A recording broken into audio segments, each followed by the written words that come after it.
अगर तुम्हारा भी सवाल ये है कि क्या एसआईपी सही है, तो एसआईपी सही है या गलत है, इससे पहले ये जान लो कि एसआईपी की जरूरत पड़ी ही क्यों। क्योंकि नॉर्मल पीपल इंडिया में दो तरह के इन्वेस्टमेंट किया करते थे। जब गांव विलेज में जाओगे तो इन्वेस्टमेंट के नाम पे या फिर ज़मीन खरीदते थे, गोल्ड में इन्वेस्ट करते थे, या फिर जब भी बैंक या फिर शेयर मार्केट की बात आती थी तो ज़्यादा से ज़्यादा बैंक में एफडी करा देते थे या आरडी। एफडी फिक्स डिपॉजिट, अगर एफडी एक बड़ा अमाउंट है उसे बैंक को ले जाके दे दोगे कि बोलोगे 10 लाख 5 लाख या जो भी रहेगा बड़ा अमाउंट, उसे ओ एफ डी में डाल देते हैं और उसका 7 to 8 या फिर 6 to 7% रिटर्न मिलता है, 7 to 8%। और साथ ही आर डी, जिसमें बड़ा अमाउंट नहीं बट 5,000 10,000 मतलब छोटा छोटा अमाउंट ले जाके देते हैं और उसका वो आर डी कर देते हैं, उसमें भी सेमी रिटर्न होता है। तो ये दो तरह के इन्वेस्टमेंट नॉर्मल लोग गाँव या फिर शहरों में भी किया करते थे उस समय ना। आज से 10 साल पहले लोगों को ज़्यादा ना एसआईपी के बारे में पता था, ना म्यूचुअल फंड के बारे में पता था, ना स्टॉक्स के बारे में पता था।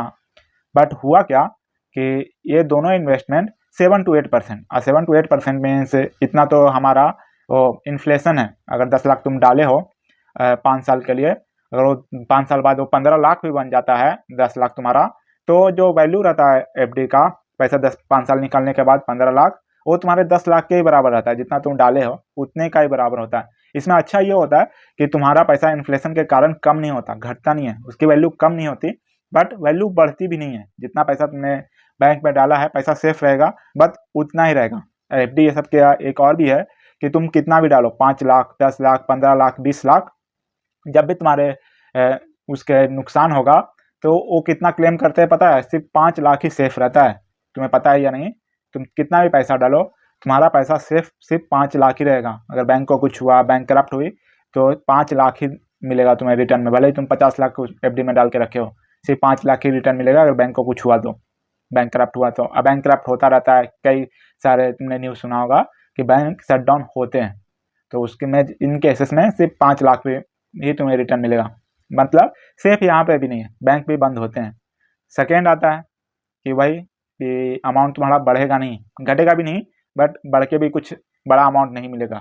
वहीं पे फिर थर्ड लोगों ने अप्लाई किया डायरेक्ट शेयर खरीदना। और डायरेक्ट शेयर खरीदने का खतरा ये हो गया कि लोगों को कैसे शेयर मार्केट, सबको तो शेयर मार्केट का नॉलेज होता नहीं है, तो कई लोगों ने डायरेक्ट जब इन्वेस्टमेंट शुरू किया तो उसमें भी लोग नुकसान खाने लगे, क्योंकि उनको कंपनी को कैसे सर्च करना है, कौन सी कंपनी बेहतर है, कौन सी कंपनी खराब है, तुम या मैं, ये नॉर्मल पीपल डिसाइड नहीं कर पाते थे। नॉर्मल लोग ये डिसाइड नहीं कर पाते थे, तो वहाँ पे भी लोग लॉस खाने लगे। तो यहीं पे थर्ड इंट्रोड्यूस हुआ म्यूचुअल फंड एसआईपी, कि हम तुम नहीं। जैसे एग्जाम्पल के तौर पे इसमें म्यूचुअल फंड काम कैसे करता है कि समझ लो घर में एक गुल्लक रखा हुआ है, एक गुल्लक बड़ा सा रखा हुआ है, उसमें तुम भी डालोगे पैसा, तुम्हारी बहन भी डालेगी, मम्मी भी डालेंगे, पापा भी डालेंगे, तुम्हारा भाई भी डालेंगे, मीन्स सब मिलके एक जगह पैसा इकट्ठा करेंगे। यही होता है म्यूचुअल फंड में कि बहुत सारे छोटे छोटे इन्वेस्टर एक जगह पैसा इकट्ठा करेंगे। ये हो जाएगा 1000 करोड़ 500 करोड़, मीन्स बड़ा अमाउंट। और ये पैसा एक म्यूचुअल फंड मैनेजर इसको शेयर मार्केट में इन्वेस्ट करता है। हाँ, म्यूचुअल फंड मैनेजर, जिसे म्यूचुअल शेयर मार्केट का पूरा नॉलेज रहता है। आइए उसे उस पर क्यों भरोसा करना चाहिए? क्योंकि वो सेबी रजिस्टर रहता है। मीन्स इंडिया का जो सेबी, अगर तुम्हें नहीं पता तो अलग से देख लेना, उसको सेबी सर्टिफाइड होना पड़ता है। इसके लिए सेबी को उसे एग्ज़ाम देके पास करना पड़ता है, ताकि वो प्रूव कर सके खुद को कि मैं स्टॉक मार्केट को समझता हूँ, तभी सेबी अप्रूव करता है। तुम इन सब का पैसा मैनेज कर सकते हो। ऐसा गैरा कोई भी इंटरव्यू देके नहीं चला जाता, उसके लिए प्रॉपर एग्जाम होता है और सेबी अप्रूव्ड होना चाहिए कि इस बंदे को स्टॉक मार्केट का नॉलेज है, ये पैसे इन्वेस्ट करके रिटर्न ला के दे सकता है। तो इस तरह होता है। तो वो जब हमारा पैसा इन्वेस्ट करता है शेयर मार्केट में, तो एक समझ लो जिसे कोई नॉलेज नहीं है, और अदर हैंड जिसे स्टॉक मार्केट का ही पूरा पढ़ाई किया है, हमेशा रोज स्टॉक मार्केट को कोई ट्रैक करता है, तो हम दोनों में से अच्छा इन्वेस्ट कौन करेगा? ऑफकोर्स जो स्टॉक मार्केट के बारे में जानता है। तो यहाँ पे थोड़ा सा जो रिस्क रहता है कम हो जाता है। फिर सेकेंड आता है कि जब भी हम डायरेक्ट स्टॉक मार्केट में इन्वेस्ट करते हैं तो हम सिंगल स्टॉक में इन्वेस्ट करके छोड़ देते हैं। बट तुम्हारा अगर 1000 रुपये भी इन्वेस्ट करते हो किसी म्यूचुअल फंड के थ्रू, तो सिर्फ एक कंपनी में नहीं, वो 50 से 100 कंपनी तक में अपना तुम्हारा पैसा इन्वेस्ट करेगा। अगर 100 कंपनी में तुम्हारा 1000 रुपया लगा है, तो समझ लो कि 10 कंपनी खराब भी की तो 90 कंपनी है ना जो तुम्हारे पैसे को बचा लेगा। यस, तुम्हारा जो रिस्क रहता है पैसे का डाइवर्सिफाई हो जाता है कि 10 कंपनी खराब भी की तो 90 कंपनी है संभालने के लिए तुम्हारे पैसे को। इस तरह और भी रिस्क कम हो जाता है। तो इस तरह म्यूचुअल फंड काम करता है और लोगों का पैसा सेफ तो नहीं बोल सकते 100%, बट रिस्क कम हो जाता है। सेफ कुछ भी नहीं है। अगर तुम किसी चीज़ को सेफ बोल रहे हो 100% सेफ नहीं है। यहाँ पे भी रिस्क है, बट थोड़ा थोड़ा कम होते जाता है रिस्क। इस तरह काम करता है स्टॉक मार्केट। तो यहीं से लोग SIP चुने। ये तो सही चीज़ है यार, छोटे अमाउंट से शुरू भी कर सकते हैं और एक हमारे बदले एक इन्वेस्टर रहता है जो हमारा पैसा इन्वेस्ट करता है, एक्सपर्ट, जो स्टॉक मार्केट के बारे में सब कुछ जानता है। अब सब कुछ जानता है तो उसको फीस भी तो चाहिए। तुम्हारे बदले तुम्हारा पैसा कोई क्यों ही मैनेज करके दे, कोई बेला तो बैठा नहीं है।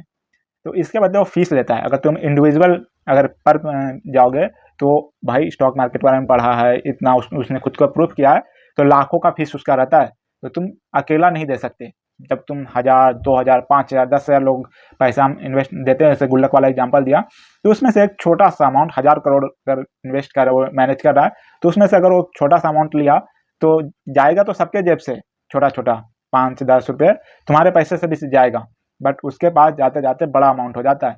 तो उसका भी काम हो जाता है कि उसे एक फीस मिल गया बड़ा अमाउंट, और तुम्हारा भी काम हो जाता है कि तुम्हारा पैसा कोई मैनेज कर रहा है छोटे से फीस लेके। तो इसके लिए म्यूचुअल फंड बोलते हैं सही है। तो यहाँ पे सबसे बेस्ट गेम आता है कि फीस तो लेते हैं बट एकदम छोटा छोटा छोटा छोटा, फीस उनका बड़ा ही होता है बट तुम्हारे जेब से छोटा अमाउंट जाता है, ताकि जब सारे लोगों के जेब से जाए तो उसके पास तो बड़ा अमाउंट पहुँच जाता है, बस तुम्हारे जेब से छोटा अमाउंट कटता है। तो तुम्हें एक इन्वेस्टर मिल गया, इन्वेस्टर मैनेजर मिल गया जो तुम्हारे पैसे को मैनेज करे, और उसे क्लाइंट मिल जाता है, छोटे छोटे क्लाइंट। तो इस तरह म्यूचुअल फंड वर्क करता है और इसके लिए SIP सही भी बोला जाता है।